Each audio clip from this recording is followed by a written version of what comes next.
कि हमने के अपना गुरु के चर्चा में सब भाई बहन उपस्थित।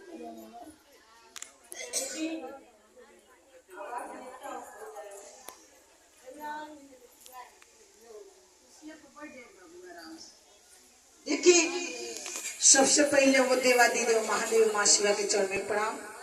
कलिकाल के महामानव साहब श्री हरिंदानंद जी शक्ति स्वरूप नीलम जी के चरण में प्रणाम। सब भाई बहन के चरण में प्रणाम। हमारे प्रणाम के स्वीकार कर। देखिए, आज बड़ा सौभाग्य के बात बा, बड़ा खुशी के बात बा। ये गुरु बहन के घरे बड़ा खुशहाली भइल बा। आ महादेव जी बड़ा मगन रही यहाँ के घरे हमेशा आइले। गुरु बहना हमेशा गुरु जी से बड़ा प्रेम करीले, हमेशा बुलाइले। तब तब गुरु जी यहाँ के घरे आइले, हमेशा नेह लगा के। देखी, सच में साहब जो बात कहनी जे नेह लगा के गुरु के बुलावेला, तो सच में गुरु जी आइले। तो यहाँ के भी जीवन में खुशहाली भइल बा। जब भी महादेव के जब दिल में बसावल जाला, हमारे गुरु भाई गुरु बहना के घरे खुशहाली हमेशा आ गई। देखी, गुरु बहना लोग ऐसे भजन में कहे नहीं लोगी कि जहिया से शिव जी के गुरु हम बनवनी कि जिंदगी भइला खुशहाल हो। जाइए हरिंदर भैया ले आई खबरिया, ऐसन बानी शिव गुरु हमारो। अरे जाइए हरिंदर भैया ले आई खबरिया, ऐसन बानी शिव गुरु हमारो। कि सच में खुशहाल हो जाला। यही से बड़ा अच्छा चीज साहब श्री हरिंदानंद जी जो हमनी के वेद शास्त्र में छिपल रहे, भैया ऊपर चिंतन कैनी, मंथन कैनी। और बाती के रौरा हमारा बीच में फ्री फोकट में बांट दे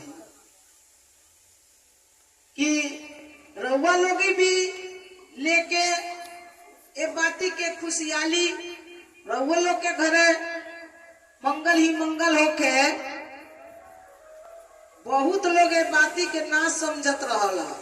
सिवान में जने गुरु भाई बड़ा पांडे गुरु भैया, वहाँ के जब गांव में चर्चा होके तो वहाँ के कहीं की चर्चा वाला गुरु भाई ले वो नया बीमारी लेके आई बोलो, बड़ा हल्ला करत लो। रात में दिन में सूते नहीं खेलो दे, ढोलक झाल खूब बजावत लो, बड़ी हल्ला बाई लोग के। जब खुद के वो 4 बजे भोर में उठ के रामचरितमानस पढ़त रहे। मानी पंडित जी लोग रामायण हमेशा पढ़े नहीं, क्यों बा वहाँ लोग के बिरादरी में कि वहाँ लोग सवेरे उठ के रामायण पढ़े नहीं। जब वहाँ के रामायण पढ़त रहनी तो रामायण में चौपाई में देखनी कि मंगल भवहु अमंगल हारी, जपत नाम उमा त्रिपुरारी। देखनी कि बाबा मानस में लिखले बानी कि मंगल भव अमंगल हारी, कि अगर महादेव जी मैया पार्वती के नाम तो वहाँ के तौर नागेश्वर है कि जे सुबेरे शाम जपेला वहाँ के याद करेला तो उनका घर में मंगल ही मंगल होला। आई अगर मंगल खुदा न खास्ता कोनो चीज से आवे के भी रहेला तो जब वहाँ के नाम जपे लगल जाला तो वो मंगल टली जाला, मन बहुत दूर चल जाला। तो वहाँ के ही एहसास भइल कि हई चर्चा वाला गुरु भाई गुरु बहन तो इहे कहता न कि ले ला गुरु के नाम थोड़ा थोड़ा। अरे ले ला गुरु के नाम थोड़ा थोड़ा, यानी लेवे के कहता लो कि सुबेरे शाम। अब फिर एगो और चौपाई देखले मानस में कि उमे इहो लिखल बा, बाबा लिखले माने कि घड़ी घड़ी पुनियाद कि जब भी घड़ी घड़ी में मनो तनिको तनिको भी समय मिले तो भगवान के स्मरण और स्तुति करे के चाहिए। तो एमे भी बतावल जाता साहब कहनी कि जब भी समय मिले कोनो जरूरी नहीं है कि सांझवे बिहाने समय मिले। अरे जब वही समय मिल जा तो वही नमः शिवाय कह लिया जाए, तो वही गुरु से मन ही मन दया मांग लिए। समय का कोनो बंधित नहीं है, लेकिन नियम ऐसे बतौनी कि एना लोग के करे के गुरु भाई गुरु बहन के आदत हो जाए। तो वहां के कहने की लोग कहेला लो वो चर्चा में कहीं सुनले रहनी कि कहेला लो कि सुबेरे उठ के दया मांगे के बाद दया के उल्टा कोई यही तो याद हो जाइए नहीं अपना गुरु के मन पारे के बाद। तो वहां के इस समझ में आई कि रे असली बात तो इसी चर्च वाला बताबो मन उनका ही दिमाग में आई। तो कहता रहन कि हमारा नाम के तनी घोषणा करा दो तो हम शिव के शिष्य हो जाए। तो बड़े जाने वाला समझेला वाला ये बाती के परखता कि साहब श्री हरिंद्रानंद जी बहुत कीमती चीज बहुत अनमोल चीज हमारे रौरा बीच में लिया दिले बा। ये गुरु का चर्चा देखी शाम हमने के बचत भी कहनी और अच्छा चीज भी बताऊंगी। अगर रउआ घरे दीदी एकदम हकीकत बात है आध्यात्मिक चर्चा। अगर रउआ घरे खूब परेशानी आवे लागेला, परेशानी पर परेशानी आवे लागेला, दुख पर दुख आवे लागेला, घर में परेशानी होके लागेला, घर के शुद्धिकरण जगह जमीन के करावे के रहेला, कोनो ठेका सेका के ऊपर रहेला ओके भी हटावे के रहेला, तो बड़े बड़े ज्ञानी के घरे जाइल जाला। मनो अपना पंडित जी के घरे जैसे गुरुमुख भई रह जाला, चाहे केहू अगर होशियार ज्ञानी पंडित गांव में रहेला जे कुल जानेला समझेला बतावेला कुछ राय मशवरा देला तो ओकरा घरे जाके सलाह लिए जाला। ए पंडित जी तनी हमरा घरे तो बड़ी परेशानी आवता, केतनो लइका कमातर सुन सोए बरकत नहीं के आ जगह जमीन घर में हमरा शुद्ध नहीं के का, तनी कोनो विधि विधान बता देती तो घर के शुद्धिकरण करवा लेती, घर द्वार भी पवित्र हो जाई आ हमरा घर से कोनो संकट रही तो वो दूर हो जाई। ठेका सेका कष्ट बड़ी शरीर से होता तो वो समाप्त हो जाए। पंडित जी अपन जतरा पतरा निकाली ले आ लागी ले कोण सोड़ मिलावे सूत्र सब अध्ययन करी ले तो कहले देखो शास्त्र में 3 गो विधा लिखल बा आ 3 गो विधा रो विचार करी लुगी मन से कि साहबो बतल 3 विधा साहबो बतले बा आ वो कहला लो कि 3 गो विधा ये पुराण में भी लिखल बा शास्त्र में लिखल बा। तब पहला विधा बा कि तू महामृत्युंजय के जाप करवा अपना घर में, जहाँ तू महामृत्युंजय के जाप करवाइबा घर से कष्ट दूर हो जाई, जगह धरती पवित्र हो जाई, एका ठेका जितना दुख सुख जनावत जाता सब समाप्त हो जाए। तो महामृत्युंजय के कहल जाला, महामृत्युंजय कहल जाला कि जे मृत्यु पर विजय प्राप्त कैले होके। तो महादेवे जे नु होई अमरनाथ होई वहां के अमर कथा जानी ले और वहां के मृत्यु पर विजय प्राप्त कैले बनी। तो उहे के नाम के जाप वाला महामृत्युंजय नमः शिवाय नमः नमस्तुभ्यम महादेवे जी के महामृत्युंजय के जाप करावे के कहला लो। देखो रास्ता हुए बा, जगह हुए बा, मंजिल हुए बा और हुए भोलेनाथ के जाप करावे के बता लो। पहला विधा में जब खर्चा पूछे लो कि पंडित जी कितना ले खर्चा लग जाये, लाख रुपया धइये ली ओमे 21 ब्राह्मण लागेला, धोती लंगोटी दान दक्षिणा बहुत सारा सामग्री लागेला, बेल पत्तर भांग धतूर गाय के दूध घी मध चंदन इतना ज्यादा सामग्री जुटावे के पड़ेला तब महामृत्युंजय के जाप होला। तब वहाँ लोग कहले पंडित जी तन सा छोट खर्चा में बताई ना, बड़ा परेशानी बा, जब से लॉकडाउन चलल पैसे के तो बड़ी दिक्कदारी, तनी सा छोटा खर्चा में बताई। तब पंडित जी कहले कि दूसरा जब विधि पराव रुद्राभिषेक करवा अपना घर में सब शुद्धिकरण हो जाए, सब ठेका सेका कष्ट जितना आवता सब दूर हो जाए। तो रुद्र के कहल जाला भगवान शिव के। आप लोग जानते बानी खनकल नगरी में मैया सती के दहन हो गई तो बाबा रुद्र रूप धारण कर लेहनी। वही रुद्र रूप के रुद्राभिषेक होला। उमे 11 जने पंडित जी लागे नहीं लोग। सामग्री उतने लागेला। गाय के दूध, मध, घी, चंदन, बेलपत्तर, भांग, धतूर, मदारे के फूल, सम्मी के फूल, सारी सामग्री लागेला। तो पंडित जी खर्चा कितना है? 60-70 हजार धइये ली। तब वहां लोग कहे नहीं लोगी कि तनी एकरा से छोटका विधिया बताई ना। बड़ी परेशानी बतानी पैसों के। सोचा तनी कि कम खर्चा में हो जाए हमार फायदा हो जाए। कलयुग के लोग के बाबा मानस में लिखनी कि स्वार्थ बस सभी करी प्रीति, असुर नर मुनि सब की रीति, बिना फायदा के ना कहीं जाए। तब पंडित जी कहले तब एगो लास्ट विधि बचल बा, तीसरा विधि पार्थिव पूजवा लो। पार्थिव जानता नहीं? राम राजे वो माटी आवले में गाय के दूध, मध, घी, चंदन, गंगाजल डाल के सान दिए जला। अब बाबा के शिवलिंग बना के पीतर के बर्तन में धो दिए जला। ओहू में 5 जनी पंडित जी लागे नहीं लगी। 30-35 हजार के खर्चा ओहू में लग जाला। इस सारी सामग्री आवेला आ दूध गाय के आवेला आ वो गाय के दूध से धार दे जाला।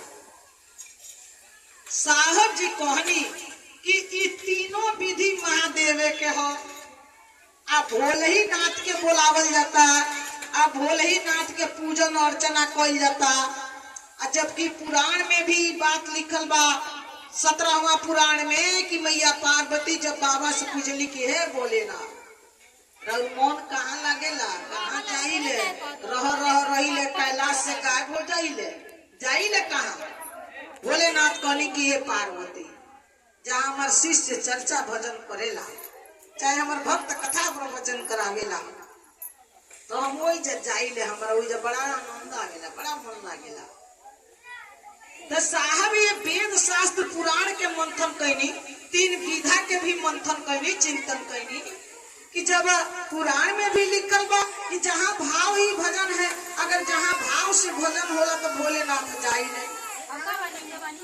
तो साहब इतना अच्छा, इतना सुंदर सूत्र नियम बता देनी कहने की है भैया भाई जब इतना परेशानी बा आ इतना खर्चा बा तो जाना से कोई खेत कटोई बसो तो उहे लेके जाई तो तू का साल भर खई। अरे अपन कार खुद ही न कर, वेनु अपन भोलेनाथ में इतना विधि करेबा, इतना खर्चा लगेबा तो बिना खर्चा के महादेव जी के चर्चा न कराला अपना घर। आ भाव से भजन गा के आ महादेव के अपना घरे बोला लो। आ जरा घरे महादेवे आ जाए तो घरे दुखबे कौन रह जाए। जगह धरती धन्य हो जाई, मंगलमय हो जाई, आ जीवन में सारा कष्ट दूर हो जाए। कितना अच्छा, कितना सुंदर साहब जी बता दे। हमारे गुरु भैया सब कहनी जब बिहार में कि साहेब हरिंदर दीदी नीलम जी हो, बड़ा सुंदर ही नियम बा, बड़ा सुंदर 3 नियम बा, बड़ा सुंदर 3 नियम बा। साहेब हरिंदर दीदी नीलम जी हो, बड़ा सुंदर नियम बा।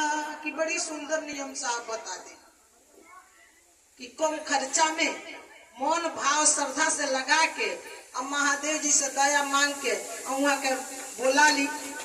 जो भी कराओ को मन से दया मांगी। बेल के पतई कहल जाला कि ये बाती के साहब जी बताऊनी मेरे गुरु भाई गुरु बहना सब कहे नहीं लगी। साहब भी कहनी कि ढेर दिन बीती रह गईले आ गुरु के दर्शन ना भइले। तो सुन गुरु भैया हो कवन बहाना गुरु के बोलाई बियरा। तो साहब जी बताऊनी कि दूरबा में बेल के हो पाती लिखबा गुरु लगे पाती। अगैया के गोबर से अंगना लिपवाई भी सब गुरु भाई गुरु भैया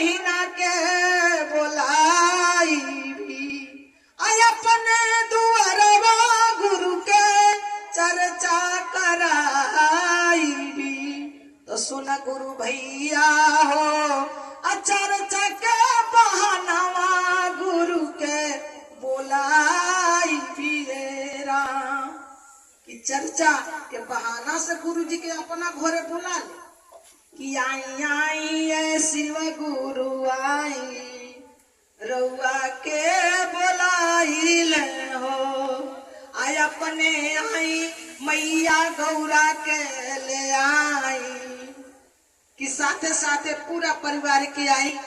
गुरबैना गुरबैया सब भजन में कहे नहीं लोग कि हरिहर सुगना के लाले लाले ठोड़ावा कि आई रे सुगवा अले हले जइहा मोर नेवतवा आई रे सुगवा आई हो नेवतवा हमारा शिव गुरु के दी हो कि आई रे जइहे ना आ गुरु जी हमारे अंगनावा कि यही हो जइहे ना कि गुरु जी आ जाए हमारे अंगना। जब चर्चा कराए तो अपना गुरु जी के बुलाए नेह लगा के कि बात सच बा दीदी आपसे सही हकीकत बात बताओ तनी एक बार सिवान के आगे जीरा देगा जब हम गुरु के चर्चा में गई रहनी देखत रहनी बिहार में जहाँ तकले चर्चा के दरवाजा रहे वहां तकले फूल बिछा देले रहे लोग गुरु बहिना लोग जब मंच लगा देले खूब अच्छा अच्छा पकवान मेवा मिष्ठान बना के सब सरिया सरिया रख देले रहे लोग एगो आगे कुर्सी रख देले रहे आ ओइजा लोटा के पानी बाल्टी में रख के फूल डाल के आमे के पल्लो डाल के रख देले रहे दुआरी पर। जब हम कहनी तो कहनी हे दीदी सब है तो वे इतना व्यवस्था भइल बा यूपी में तो बस्ती गुंडा तक ले गई नहीं होने लेकिन ये सब व्यवस्था नहीं देखने तब दीदी सब कहता नहीं जान दीदी चर्चा में भी बताओ जले आपो बताइले बानी पुराण में भी लिखल बा कि गुरु के चर्चा होला तो गुरु के अगर श्रद्धा प्रेम से बुलावल जाला तो गुरु जी आई ले तो रखले बानी जा कि हो जा गुरु जी आए तो वहां के पाँव धोवाई आ वही फूल बिछोले बन जाए इसे गुरु जी आए आयाम तहे जा मंच पर बैठे हई कुर्सी वहां के बैठे के धैले बानी जा आ हई जितना भोग भंडारा धैले बन जाए वहां के भोग लगाए। हम कनी अरे बारे ई तो लगता हम सबरी के कुटिया में चली बनी कितना ही दीदी बहना लोग के महादेव गुरु से प्रेम बा ये दिल में अनुभव कितना करतनी जा यही कहल जाला यही गुरु के चर्चा जब ये दिल में भरोसा हो जाला तब समझल जाला कि हमनी के गुरु शिव हो गई बानी। तब जब चर्चा समापन हो गई तो हम कहनी कि ये दीदी तब कैसे रहुआ लोग जाने नहीं कि सांचो के गुरु जी आ गई बानी कहता नहीं जानता नहीं दीदी हमनी के फूले के कोढ़ी रखे निसन लोटा के पानी हाई मेढ़ी से नीचे रखे निसन आ नारियल फेंके कपड़ा में लपेट के रखे निसन नारियरवा चिड़िया जाला उ कोढ़िया फुला जाला हमनी के दिल में करार हो जाला साचो के गुरु जी आई रही वनी देखो यहाँ लोग गुरु भाई गुरु बहनी लोग के कितना प्रेम बा अपना गुरु से। सच में हम सबरी की कुटिया में चली आई बनी कितना रोगा लोग के भाव बा धन धन गुरु के दया बा आप लोग पर दीदी बहना बहुत प्रेम गुरु के प्रति बिहार में बा। तो कहीं देखो दीदी सबके कितना भाव बा तो सच में गुरु जी आइले तो साहब कहीं के जरा लगे भाव रहेला अगर श्रद्धा से महादेव जी के बुलावेला तो ओकरा घरे गुरु जी चल जाए तो ओकर घर यही पवित्र हो जाए शुद्ध हो जाए ओकर घर के आवे वाला संकट ठेका सेका सब दूर हो जाए। कम खर्चा में बिल्कुल खर्चा में ना महादेव जी के चर्चा न करा लो का कोई गरीब होके जरा लगे लाख 10,000 20,000 30,000 पैसा ना होगे तो रुद्राभिषेक कैसे कराए पार्थिव पूजन कैसे कराई माँ मृत्युंजय के तरिया साहब सोचनी है जनमानस के विषय में कि इतना सब लागत ना होके आ जेकरा घर में कष्ट होके परेशानी होके ओकरा घर के कष्ट ना दूर हुई साहब ने कितना सस्ता कितना अच्छा उपाय बता दे कि भैया दीदी अरे गुरु मानो ये बहिना गुरु मानो हो साहब कितना अच्छा बात करे कि गुरु मानो ये बहिना गुरु मानो हो जगत गुरु महादेव जी के गुरु मानो हो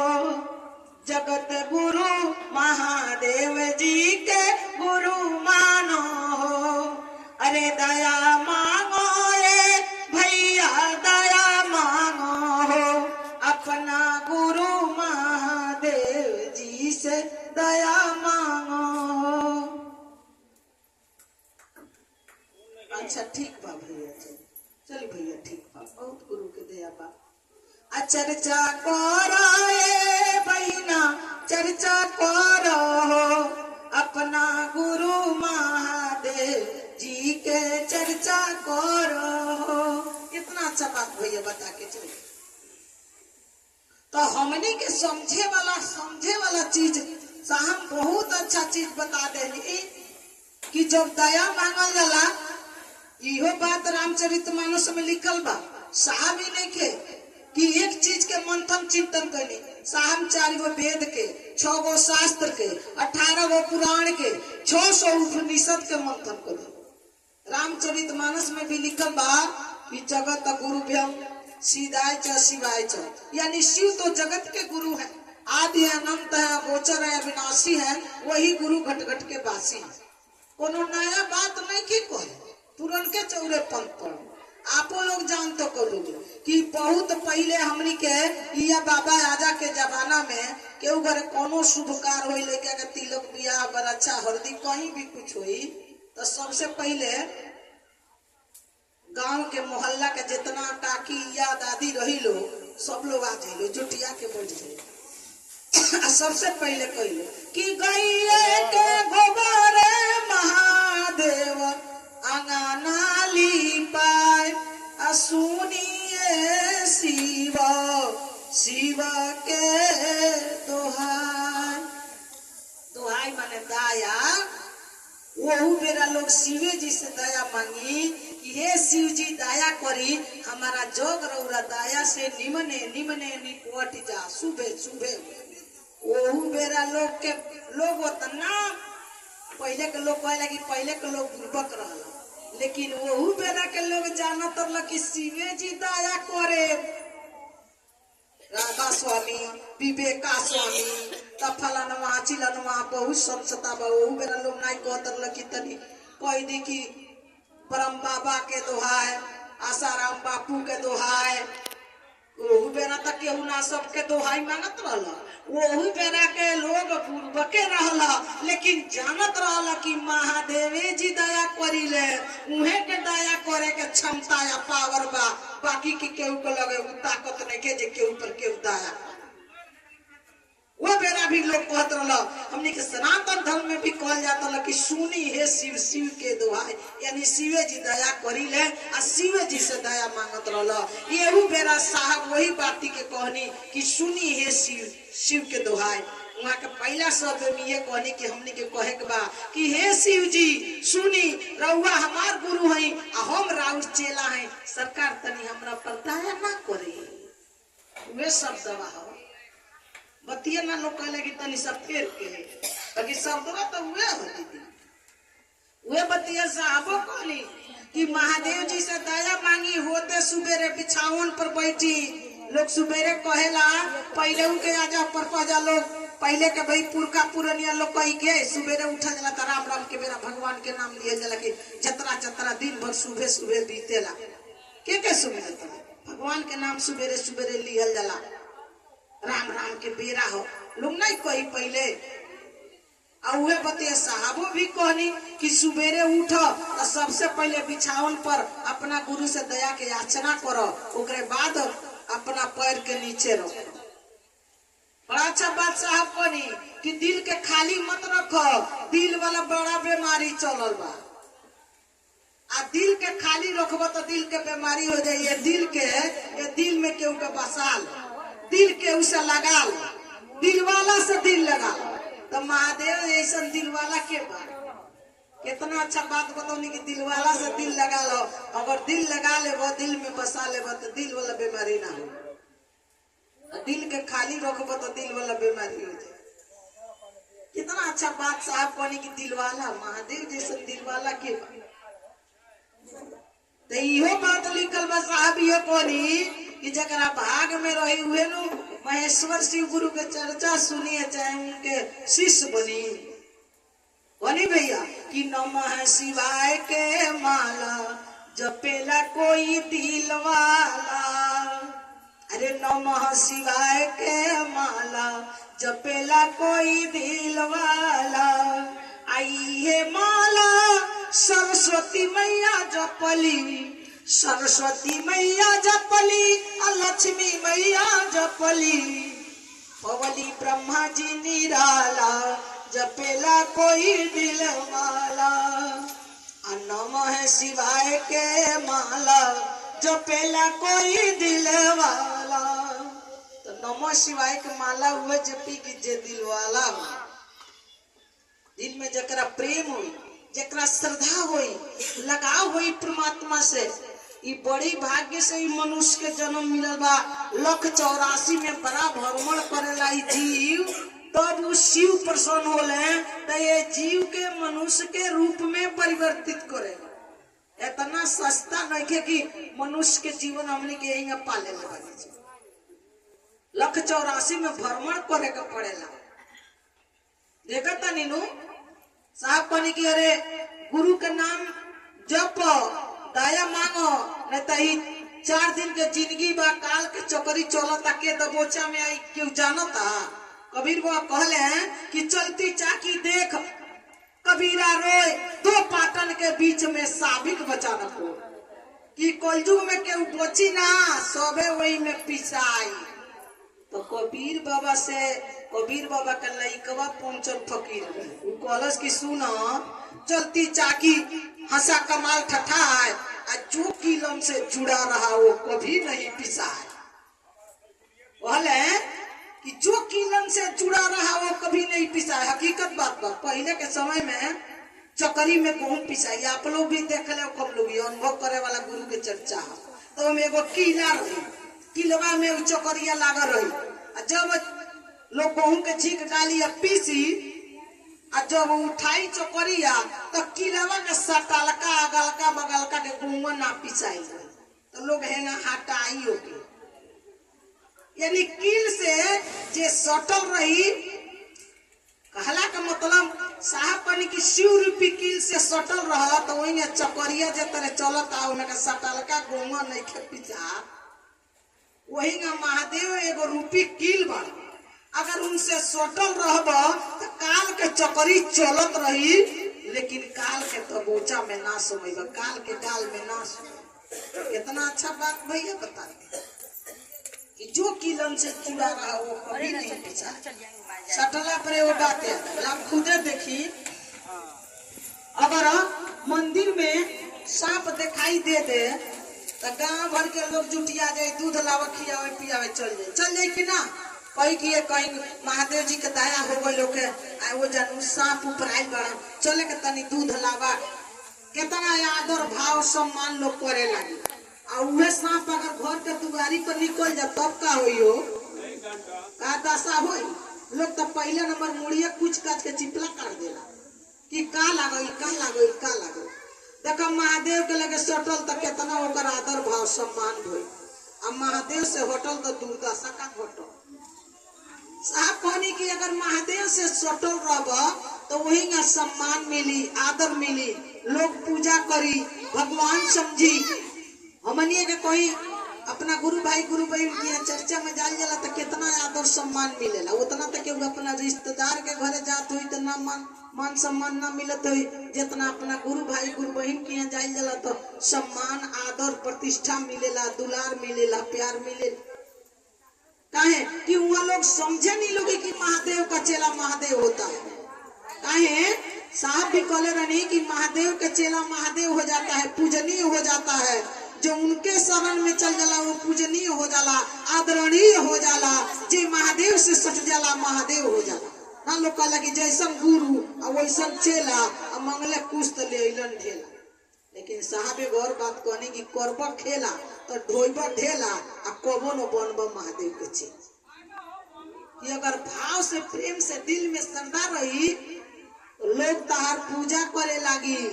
लेकिन वो तरिया अपना चरित्र के बनावल जाई अपना विचार के बनावल जाई अपना स्वभाव के बनावल जाई और सूत्र जे तरह साहब बतौले बनी वो तरिया पालन कइल जाई तब न पूजनीय आदरणीय होकल जाई। और जब गुरु से प्रेम कइल जाई गुरु के विषय में समझल जाई गुरु के विषय में जानल जाई और गुरु के विषय में बात कइल जाई तब न पूजनीय आदरणीय होकल जाई सम्मान के पात्र बनल जाई। साहब बहुत अच्छा बात बता देनी दीदी।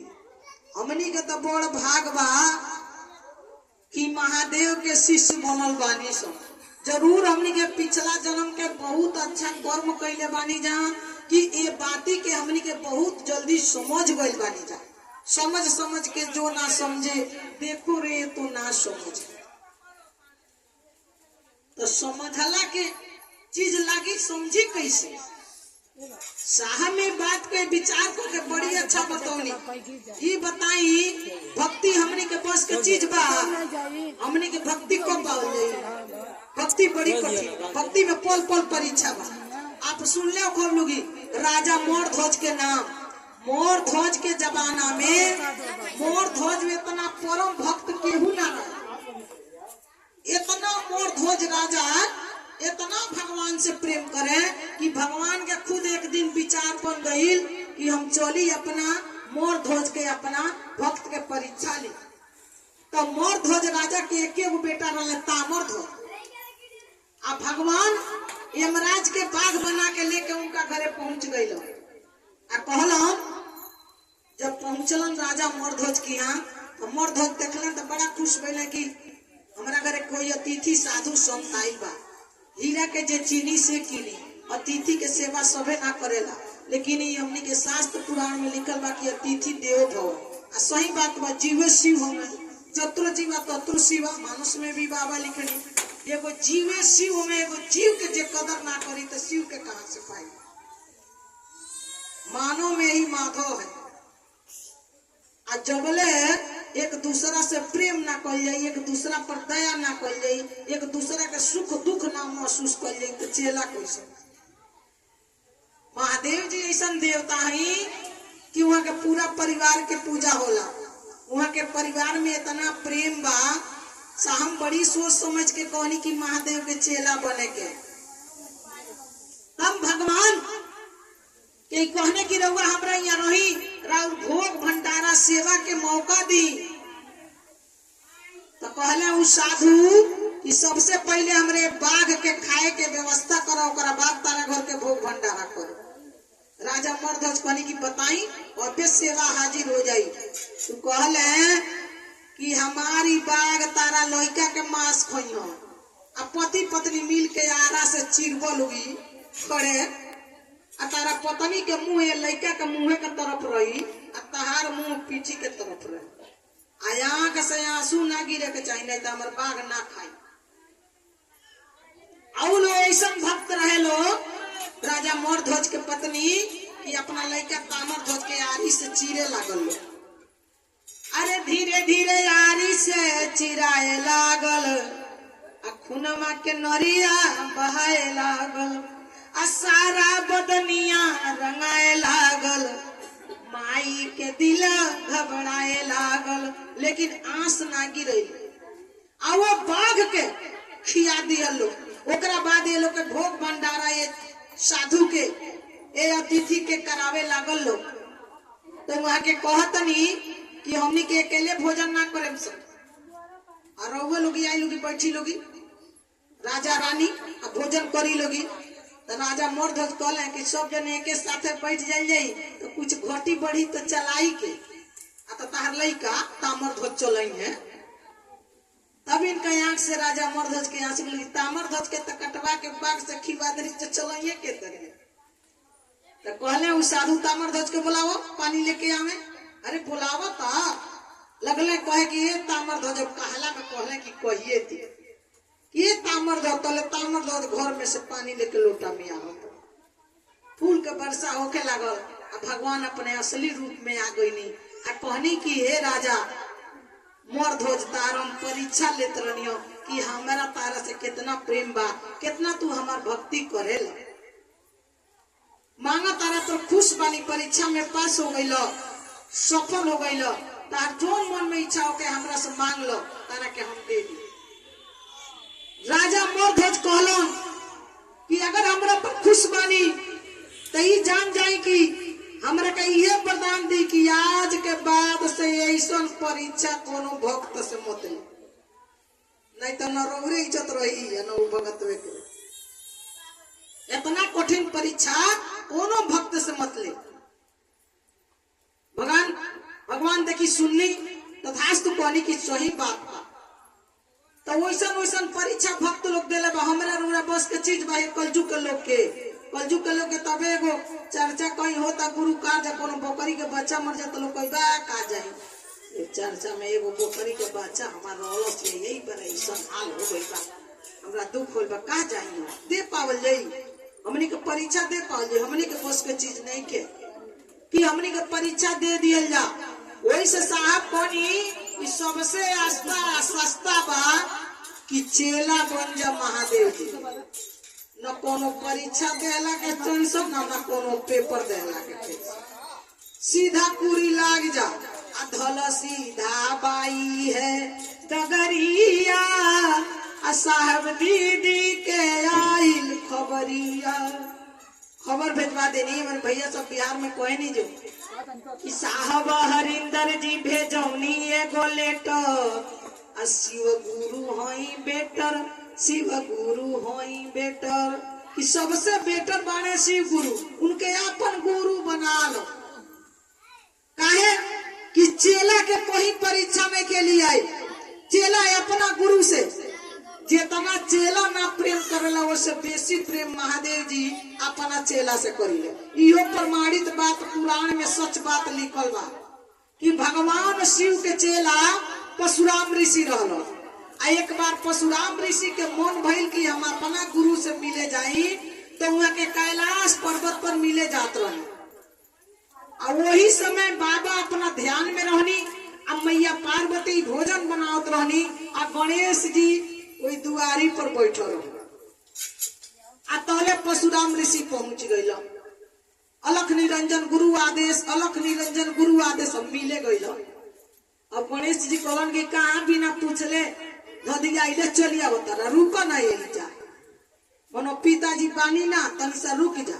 वो कहले कि हमके रोको ना तो हमके जाए दो, हम वहाँ के शिष्य हैं, शिष्य के कोई ना रोकेला अपना गुरु से मिले खातिर। अब जनते बनी बात में बात कोनो बढ़े लगला तो बात बढ़िए जाला। अब गणेश जी में परशुराम ऋषि में बाता कोई होके लगल, लड़ाई होके लगल। और परशुराम ऋषि खिसिया के अपन फरसा उठा के गणेश जी के एगो दंतवे काट देखल गणेश जी के एगो दांत। अब जब दांत के काट दिलन तोले मैया पार्वती निकलो तनी देखा तनी कि अरे बापी तो परशुराम ऋषि हमारा लड़का के ही दशा कर दिला, दांत काट दिला, पूरा शरीर खून एथी हो गई। खिसिया कोई नहीं माता जी ये बताओ। अब खिसिया के हुए तुरंत हाथ में जल लेहनी, अब जा तनी श्राप देवे परशुराम ऋषि के।